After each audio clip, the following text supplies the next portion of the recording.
పవిత్ర పాస్కా పర్వదినములు. ఇది ప్రభువు విజయమును బడసిన శుభదినము. మనము ఆనందముతో ఉత్సవము చేసుకొందము. హల్లెలూయా హల్లెలూయా. పితా, పుత్ర, పవిత్రాత్మ నామములో మీకు శాంతి కలుగునుగాక. ఏప్రిల్ 6వ తేదీ 2024 సంవత్సరం. పాస్కా శనివారము. మేము మా కన్నులారా చూచి మా చెవులారా విన్న వాటిని గూర్చి మాట్లాడకుండా ఉండలేము. మొదటి పఠనము అపోస్తలుల కార్యములు 4వ అధ్యాయము 13వ వచనము నుండి 21వ వచనము వరకు. చదువురాని ఈ సాధారణ మనుష్యులైన పేతురు, యోహానులు అంత ధైర్యముగా సమాధానమిచ్చుటచే ఆ సభాసభ్యులు ఆశ్చర్యపడిరి. వారిద్దరూ నిజముగా యేసు యొక్క సహచరులై ఉండిరని అప్పుడు వారు గ్రహించిరి. ఆ స్వస్థపరచబడిన వాడు పేతురు, యోహానులతో అక్కడే నిలువబడి ఉండుట చూచి ఆ అధికారులు ఏమీయూ ఎదురు చెప్పలేకపోయిరి.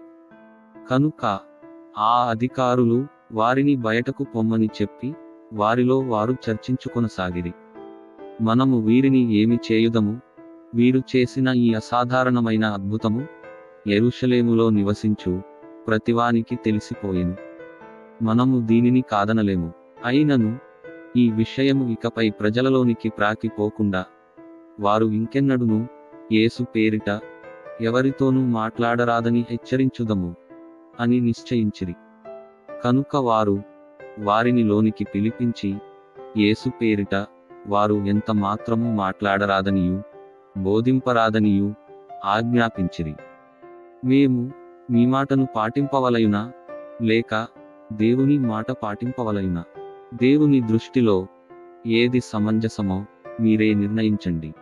ఏలయనా మేము మా కన్నులారా చూచిన దానిని గూర్చియు చెవులారా విన్నదానిని గూర్చియు మాట్లాడకుండా ఉండలేము అని పేతురు, యోహానులు వారికి బదులు పలికిరి.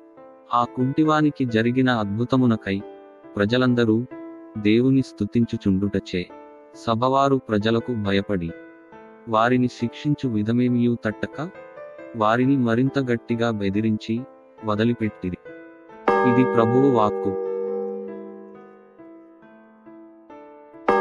ప్రత్యుత్తర గీతము. కీర్తనల గ్రంథము 118వ అధ్యాయము 1, 14 నుండి 15, 16 నుండి 18, 21 వచనములు. అందరూ ప్రభూ, నీవు నా మొరవిని నాకు విజయమును ఒస్గితివి, కనుక నేను నిన్ను స్తుతించెదను. ప్రభువు మంచివాడు, కనుక ఆయనకు వందనములు అర్పించుడు. ఆయన స్థిరమైన కృప కలకాలముండును. నాకు బలమును ధైర్యమును వస్గువాడు ప్రభువే. ఆయన నన్ను రక్షించెను. సత్పురుషుల గుడారముల నుండి వినిపించు సంతోషపూరితములైన విజయనాదములను ఆలింపుడు. అందరూ ప్రభూ, నీవు నా మొరవిని నాకు విజయమును ఒస్గితివి, కనుక నేను నిన్ను స్తుతించెదను. ప్రభువు తన దక్షిణ హస్తముతో సాహస కార్యములు చేసెను. ఆయన తన కుడి హస్తముతో విజయమును సాధించెను. నేను చనిపోను, బ్రతికియుండి ప్రభువు చేసిన కార్యములు ఉగ్గడింతును. ప్రభువు నన్ను నిశితముగా శిక్షించినను నన్ను మృత్యువాత పడనీయలేదు. అందరూ ప్రభూ, నీవు నా మొరవిని నాకు విజయమును ఒస్గితివి, కనుక నేను నిన్ను స్తుతించెదను. మీరు నాకు నీతి ద్వారములు తెరువుడు. నేను లోపలికి వెళ్ళి ప్రభువునకు వందనములు అర్పింతును. ఇది ప్రభువు ద్వారము. నీతిమంతులు మాత్రమే దీని గుండా లోపలికి వెళ్ళవచ్చును. ప్రభూ, నీవు నా మొరవిని నాకు విజయమును ఒస్గితివి, కనుక నేను నిన్ను స్తుతింతును. అందరూ ప్రభూ, నీవు నా మొరవిని నాకు విజయమును ఒస్గితివి, కనుక నేను నిన్ను స్తుతించెదను. మీరు ప్రపంచమంతటా తిరిగి సకల జాతి జనులకు సువార్తను బోధింపుడు. సువిశేష పఠనము. అపోస్తలుడైన పునీత మార్కుగారు వ్రాసిన పవిత్ర సువిశేషములోని భాగము. ప్రభువా, మీకు మహిమ కలుగునుగాక. 16వ అధ్యాయము 9వ వచనము నుండి 15వ వచనము వరకు. ఆదివారము ప్రాతకాలమున పునరుత్థానుడైన యేసు తాను 7 దయ్యములను వెళ్ళగొట్టిన మగ్దలా మరియమ్మకు మొదట దర్శనమిచ్చెను. ఆమె వెళ్ళి ఆయనతో ఉండినవారును దుఃఖసాగరములో మునిగియున్న ఆయన శిష్యులకును ఈ సమాచారమును తెలియజేసెను.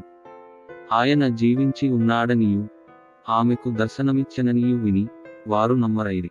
పిదప ఆయన ఒక గ్రామమునకు వెళ్ళుచున్న ఇద్దరు శిష్యులకు వేరొక రూపమున దర్శనమిచ్చెను.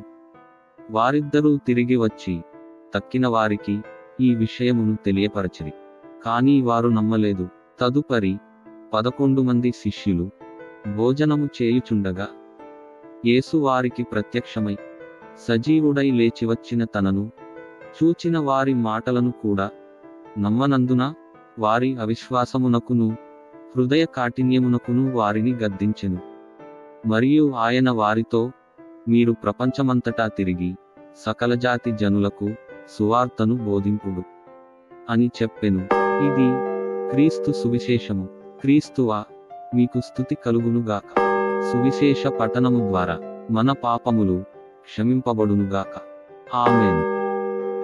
ప్రార్థించుదము. మనుష్య రూపంలో జన్మించి కలంకము లేని ధర్మశాస్త్రబద్ధమైన జీవితమును ఎలా బ్రతకాలో బ్రతికి చూపించి శోధనలను అధిగమించే ధైర్యాన్ని ఇచ్చి మరణపు ముళ్ళును విరిచిన ప్రభు, మా ఆత్మలను లౌకికమైన విషయముల ఆకర్షణలో చిక్కుకుని పెడద్రోవ పట్టకుండా కాపాడి మీ ప్రియ కుమారుని నూతన నిబంధనలో విశ్వాసముతో నడుచుకుని మా ఈ జీవితములను ఆయనలో తిరిగి ఉత్థాన భాగ్యమును పొంది ఈ ప్రపంచానికి సువార్తను ప్రకటించుటకు మా జీవిత విధానమే సుమాతృకగా ఉండేలా మమ్ము దీవించండి.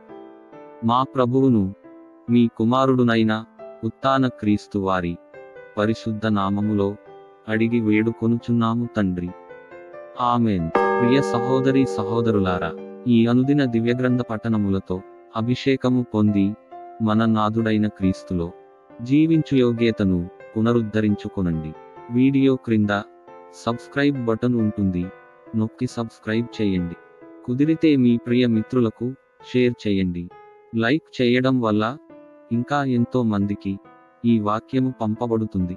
కాబట్టి తప్పకుండా లైక్ చేయండి. ఏవైనా సలహాలు సూచనలు ఇవ్వదలచిన వారు కామెంట్ చేసి సహకరించండి. ప్రభువైన క్రీస్తుని ప్రేమ మీకు మీ బిడ్డలకు తోడైయుండునుగాక. పితా, పుత్ర, పవిత్రాత్మ నామమున. ఆమేన్.